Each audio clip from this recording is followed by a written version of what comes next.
Brady. Each will control 20 minutes. The chair recognizes the gentleman from Illinois. Mr. Speaker, I ask unanimous consent that all members have 5 legislative days to revise and extend their remarks and include extraneous material on the bill under consideration. Without objection. Thank you, Mr. Speaker. Now I yield myself such time as I might consume. Gentleman is recognized. This bill, S. 2834, is named in honor and memory of the departed former President and CEO, Dr. Joanne Smith, of Shirley Ryan Ability Lab, who died last year on September the 6th. She was a visionary and transformative figure in the field of physical medicine and rehabilitation by shifting the focus from rehabilitation to the outcome of ability. It means the capacity to transcend beyond one's physical setbacks and circumstances in recovering and to live a healthy and meaningful life. Dr. Smith was a compassionate doctor, loving wife, and wonderful mother. She was the driving force behind the development, building, and implementation of the Shirley Ryan Ability Lab that opened in my district in 2017.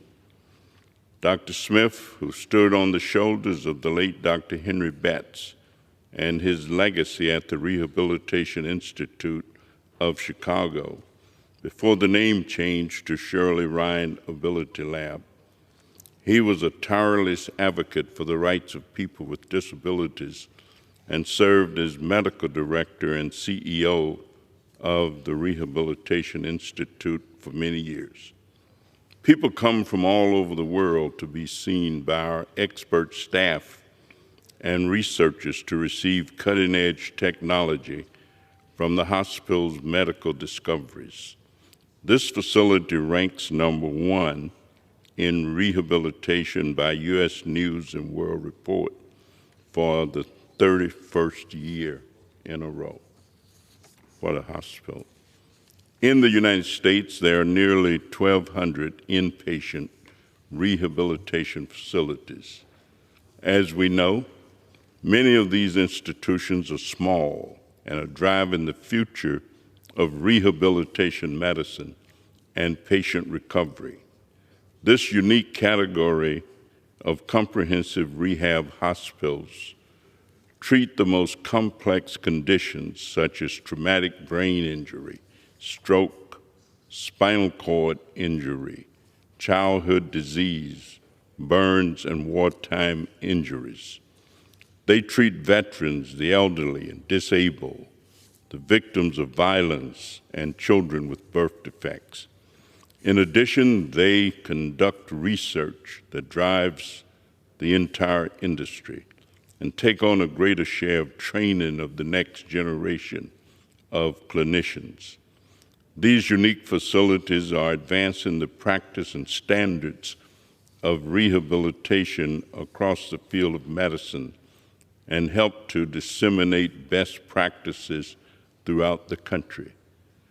For years, I've worked with colleagues in both parties and in both chambers to support study and to share the wonders of these leading rehab hospitals.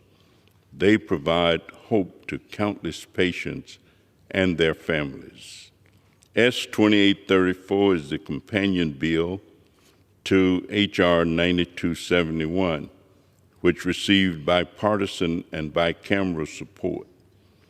This legislation, which I'm honored to partner on with Representative Jan Schakowsky and Darian LaHood from Illinois, recently passed the Senate on a bipartisan voice vote, and it was led by our friend Senator Durbin and Cassidy, Republican of Louisiana. I'm pleased that we're considering it today. S. 2834 would direct CMS to study this class of rehab hospitals and provide recommendations on how to preserve patient access to these leading facilities. This will help share best practices, promote new research, and improve patient care across the entire medical field. So I encourage all of my colleagues to vote for it and reserve the balance of my time. Gentleman reserves. Gentleman from Texas, recognized. Thank you, Mr. Speaker. I yield myself such time as I may consume. Gentleman is recognized. Mr. Speaker, I'm proud to join today with Chairman Davis to speak in support of H.R. 9271, the Joanne Smith Memorial Rehabilitation Innovation Centers Act. This bill is important. It'll create a standard to publicly recognize industry-leading facilities through the distinction of being a rehabilitation innovation center. These exceptional facilities are truly at the cutting edge of treatment. They are leaders in innovation, researching, developing, and applying new medical breakthroughs and technologies that can then be spread to patients and facilities across the nation and the world. I've seen firsthand the amazing positive impacts of these premier institutions. I'm proud that the Institute for Rehabilitation and Research, TIR, as we call it, Memorial Hermann, is located in Houston, Texas, serving patients in my district, in this country, and around the world. I've had the privilege to visit TIR Memorial Hermann to see firsthand how their patients benefit from life-changing care, particularly for patients who have suffered traumatic brain and spinal cord injuries. The patients arriving at TIR are often recovering from very medically complex injuries that really alter the course of their life. TIR provides patients with a full team of specialized caregivers and physicians to ensure that each patient receives the very best plan of care for their injury, so they're able to return to their communities.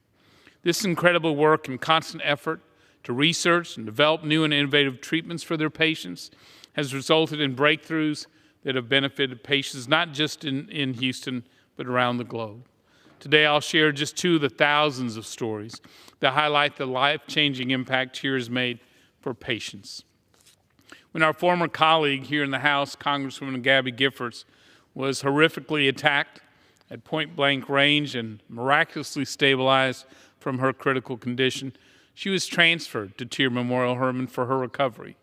On that long road to recovery, TIR's expert physicians, nurses, and therapists worked together with Gabby, designing the right combination of intensive therapies and treatments. At TIR, they still talk about Gabby's motivation, her focus, and positive approach that she showed throughout her remarkable recovery. Corporal Nick Tullier was one of 6 Baton Rouge police officers shot during a 2016 ambush attack. Doctors told Nick's family he wouldn't survive 24 hours. But for nearly 6 years, he defied all odds after being treated at TIR Memorial Hermann.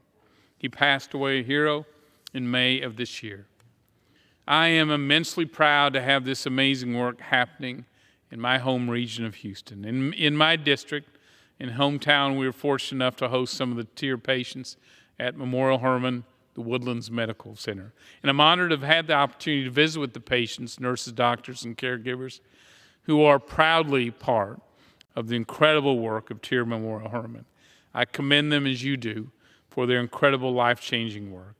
I'd also like to commend my friend and fellow member of the Ways and Means Committee, Congressman Darren LaHood, for his leadership in shepherding this bill to the floor. He unfortunately couldn't be here today, but on behalf of both of us and the Ways and Means Committee, I would urge everyone to vote yes on this bill. With that, thank you, Mr. Speaker, and I reserve. Gentleman reserves. Gentleman from Illinois is recognized. Thank you, Mr. Speaker. It's now my pleasure to yield such time as she might consume to one of the authors of this legislation, my dear friend and delightful colleague from Illinois, Representative Jan Schakowsky. Gentlelady from Illinois is recognized.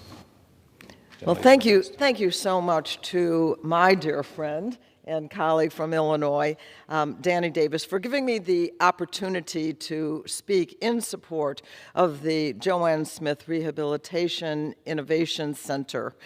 I just want to say also a big thank you to Senator Durbin who was the chief sponsor of the legislation in the House, in the United States Senate, and to finally bring this to fruition. This bill will recognize rehabilitation research facilities in conducting not only research, but treating patients based on the research that is found. It includes the Shirley Ryan Ability Lab in Chicago, which is also in Congressman Davis's district. And this lab goes above and beyond to treat complex medical cases across the country, from trauma, from traumatic brain injury to third-degree burns. Patients benefit from this work. This bill ensures that cutting-edge research and best practices are spread across the country. This bill honors Dr. Joanne Smith, who is the former president and CEO of the Shirley Ryan Ability Lab. As Congressman Davis pointed out, she sadly died of cancer last year, but Dr. Smith devoted her entire career to helping patients. It is fitting that we honor her legacy with this legislation, and I certainly appreciate the bipartisan support and urge all my colleagues to vote yes. Thank you. Thanks, Dan. Gentleman from Texas. Gentleman from Texas is recognized. Yes, Mr. Speaker, I'm proud to yield 2 minutes to the gentleman from Louisiana, Mr. Graves. Gentleman from Louisiana is recognized for 2 minutes. Thank you, Mr. Speaker. I want to thank the gentleman from Texas for yielding, and I want to thank the bill sponsors. Mr. Brady recently, in his speech, mentioned Nick Touye, an officer from Baton Rouge, Louisiana, that was shot, and everyone expected Officer Touye to be dead, for him to expire within hours of being shot. Took incredible shots to the chest, to the head. I'll say it again, every physician I spoke to said he wasn't going to make it. And James Touye and Mary Touye, his parents, were remarkable parents in that every single day sat by his side. And Tierra Memorial Hermann Hospital, where Nick Touye was for, close to 6 years, did a remarkable job in ensuring that he would be able to live and would be able to sustain for many years. Mr. Speaker, had it not been for the work of the hospital, the amazing innovation there, there's no question in my mind that those 5 or nearly 6 years that Nick Touye was able to spend with his family, able to enjoy the company of his parents, it wouldn't have happened. And so, Mr. Speaker, I just want to join my friend Mr. Brady and others in supporting this legislation and recognizing the incredible work of these innovation centers. I urge adoption of legislation and yield back.